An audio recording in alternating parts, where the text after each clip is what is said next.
Farming is the backbone of our country's economy, and farmers are good at what they do, which is essentially helping their livestock to thrive and taking good care of their land. But are our farmers good at looking after themselves and their own well-being? We're going to talk to cattle farmer Chris Biddles and dairy farmer Paul Walker, who've both had their own experience of farm injuries caused by fatigue and stress. Chris joins us from Te Kopuru, Northland, and Te Kopuru is in Northland, and Paul is from Pongakawa in the Bay of Plenty. Welcome to you both. Good morning. Kia ora, Hayley. Kia ora. All right, Paul, let's start with you. Just tell us about your injury and what your headspace was like leading up to that moment. Yeah, look, Hayley, it was a few years ago now, back in 2008.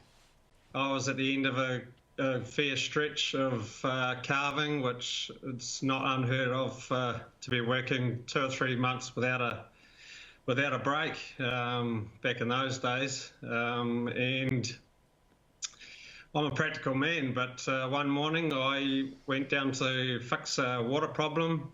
I turned off the machinery to work on that.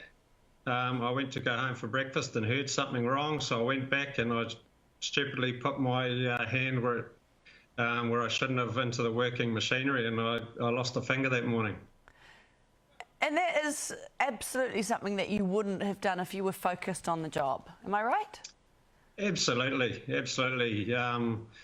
Without proper breaks and rests and looking after yourself, you're going to make those stupid decisions, and sometimes the most mundane tasks seem really difficult when you don't look after yourself and have enough time off. Chris, it was also fatigue that sort of led to your injury too, wasn't it? Yes, absolutely. I was getting ready for a new knee or total knee replacement February of 2019, and for 8 weeks before I worked 9 days a week, 7 days a week, very, very long hours. And I was absolutely exhausted. We had Christmas Day off and New Year's Day. That was the only time we had off because I wanted 8 weeks off farm with my new knee. I actually sat with a friend a couple of days before and told him I was absolutely knackered. Never been so tired in all my life. And so on the actual day, I was going along a ridge. My wife and I had been sorting up cattle. Our worker was in the South Island doing the root burn track, and we'd sorted up cattle. I was going to shift some, going along a ridge to a safe place to go down this ridge, and my dogs jumped off the quad when they saw the cattle to shift, and I looked around and I thought, oh hell, can I go over here? And I'd just driven past knowing that I was going to the safe place to go down, and I went over. As soon as I poked my nose over, I knew I was stuffed, and I went end over end on the quad. Bloody lucky to be alive, and I got thrown out and I broke my shoulder in half.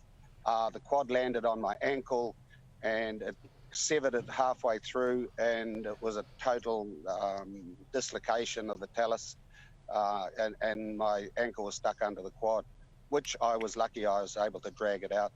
Very fortunate. I had no cell phone coverage, I had no radio coverage. I had to crawl up a hill about 30, or drag myself with one hand, one leg up a hill. I got halfway up, turned around and saw my radio at the quad, so I had to go back down again.